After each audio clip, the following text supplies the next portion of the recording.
प्रश्नावली 1.1 संख्या पद्धति का पहला प्रश्न है, क्या 0 एक प्रमेय संख्या है? तो 0 को हम प्रमेय संख्या कह सकते हैं। हाँ, 0 एक प्रमेय संख्या है क्योंकि इसे हम P/Q के रूप में लिखा जा सकता है। तो 0 को हम 0/1, 0/2, 0/3 अप टू 100 लिख सकते हैं, जहाँ P 0 है लेकिन Q 0 नहीं है क्योंकि Q 1, 2, 3, 4 है। तो P/Q के रूप में लिखा जा सकता है 0 को, इसलिए एक प्रमेय संख्या। दूसरा प्रश्न है, 3 और 4 के बीच 6 प्रमेय संख्याएं ज्ञात कीजिए।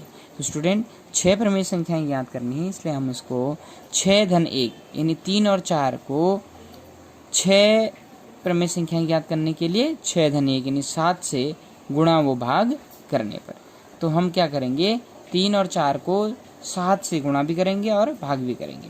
तो कितना होगा, 3 × 7 / 1 × 7 और 4 × 7 / 1 × 7, 7 21/7 और 7 को 28/7। तो इन दोनों के बीच 6 प्रमेय संख्याएं क्या क्या हो जाएंगी, 22/7, 23/7, 24/7, 25/7, 26/7 और 27/7। ऐसे ही अगला प्रश्न है, 3/5 और 4/5 के बीच 5 प्रमेय संख्याएं ज्ञात कीजिए। तो चूंकि हमको 5 प्रमेय संख्याएं ज्ञात करनी है, तो हम 5 में 1 जोड़ लेंगे। जितनी प्रमेय संख्या हमको ज्ञात करनी है उसमें 1 जोड़ के आंसर हर को गुणा कर लेंगे। तो 5-1 6, 6 से हम गुणा भी कर लेंगे और भाग भी कर लेंगे। किसको, 3/5 और 4/5 को। आंसर हर में गुणा कर लीजिए 6 से, तो 6×3 18 और 6×5 30, 6×4 24 और 6×5 30। तो 18/30 और 24/30 के बीच 5 प्रमेय संख्याएं क्या होंगी, 19/30, 20/30, 21/30, 22/30, 23/30। तो यही 3/5 और 4/5 के बीच 5 प्रमेय संख्याएं होंगी। प्रश्न नंबर 4 है, कथन सत्य है या असत्य है? ट्रू फॉल्स बताना है आपको और कारण भी बताना है कि वो सही है या गलत है, असत्य है। पहला है इसका प्रश्न, प्रत्येक प्राकृत संख्या एक पूर्ण संख्या होती है।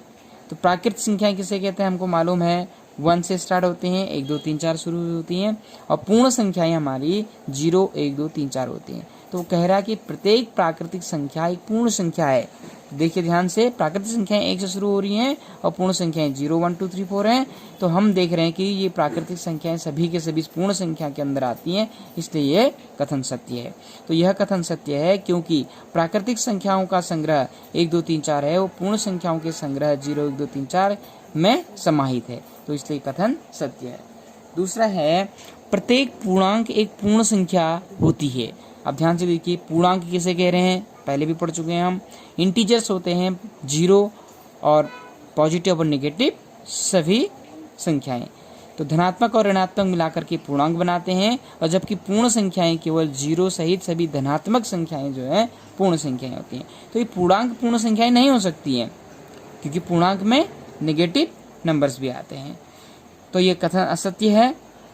यह कथन असत्य है क्योंकि पूर्णांक धनात्मक और ऋणात्मक दोनों होते हैं, जबकि पूर्ण संख्याएं केवल धनात्मक होते हैं। तो ये कारण भी है। इसमें तीसरा है,